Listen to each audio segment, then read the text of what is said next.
100 तक की अगर किसी भी दो संख्याओं को आपस में गुणा करना हो, ऐसा तरीका बता दूंगा कि कंप्यूटर और कैलकुलेटर दोनों पूछेंगे भाई कहां से सीख के आया है।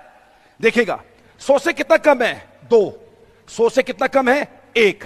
अब इसमें से ये माइनस कर दो, क्या हो जाएगा 97, या फिर इसमें से ये माइनस कर दो, दोनों बार आंसर सेम आएगा। अगर ये माइनस करोगे तो भी 97। अब इन दोनों की गुणा कर दो, 2 1 कम 2, ये उसका आंसर हो जाएगा। बस इतना सा काम करना है।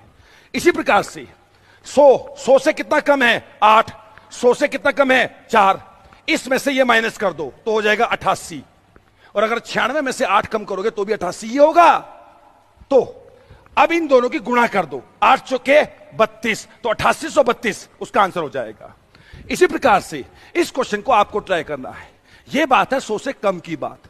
100 से ज्यादा की संख्याओं को कैसे गुणा करना है उसको लेकर मैं अगली क्लास लेकर आऊंगा। मैं फिर आऊंगा, जरूर आऊंगा। इस प्रकार से करो कि 100 तक के पहाड़ी यानी कि टेबल कभी याद ही ना करनी पड़े।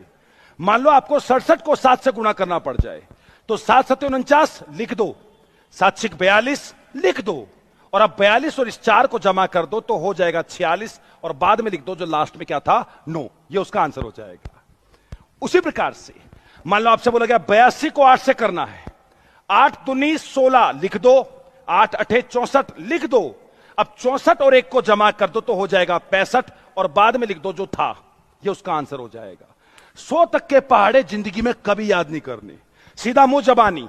27 को 3 से करना है, 7 या 21 लिख दो, 3 दूनी 6 लिख दो, इनको जमा कर दो 8 और 1 ही उसका आंसर हो जाएगा, 81 उसका आंसर हो जाएगा। 100 तक पहाड़े टेबल याद करते फिरोगे नहीं। अब 72 को 8 से गुणा करना है, यह आपका काम है। इसी प्रकार से और मुद्दे लेकर आऊंगा, फिर आऊंगा, जरूर आऊंगा। नमस्कार।